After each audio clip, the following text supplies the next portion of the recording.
For more on all this, I'm joined by State Department spokesperson Tammy Bruce. Tammy, great to have you back on the show. So, thank you. Glad to be here. You just heard Joe set this up. Why can't the Justice Department lawyers answer where this man is? Where is he?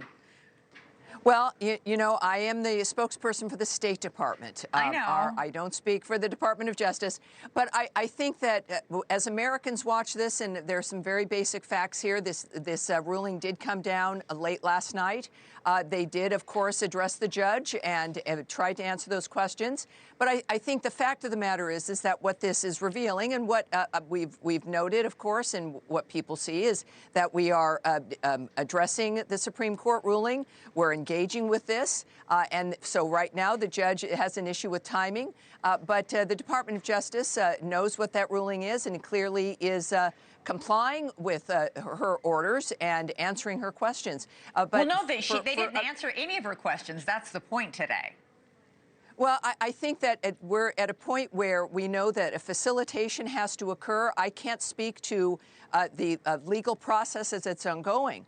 But what we, of course, also know that this has occurred in large part because of a commitment by the Trump administration to keep Americans safe, to deal with issues like MS-13 and other transnational gangs, and that's what we're dealing with here. But you know, the Supreme Court made itself clear, and as you heard from Caroline Leavitt earlier, that this is being facilitated, and we'll see this moving through in the days to come. Previously, the Department of Justice had said, we can't get him back. We made a mistake, but we can't get him back because he's in El Salvador now. He's not in our custody any longer. But President Trump has a great relationship with President Bukele. He's coming to the White House on Monday. Can't he just pick up the phone and call President Bukele? We're paying, the American taxpayers are paying $6 million to El Salvador to imprison these people. Well, you know, I think that the nature of what the president's relationship is with President Bukele, we do know it's good. He's a tremendous ally, and they are meeting, so that is a great thing that'll be happening on Monday. The conversations will be wide-ranging, I'm sure. I can't speak to them because I don't know the details. But the bottom line is that the decisions will be made, the actions will be taken.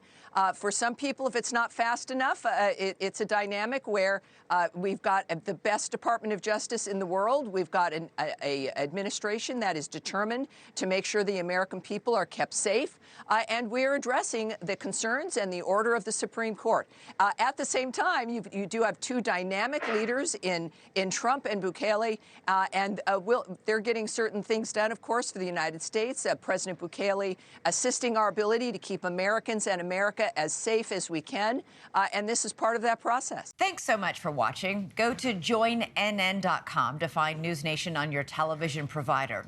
And don't forget to click the red subscribe button below to get more of NewsNation's fact-driven, unbiased coverage.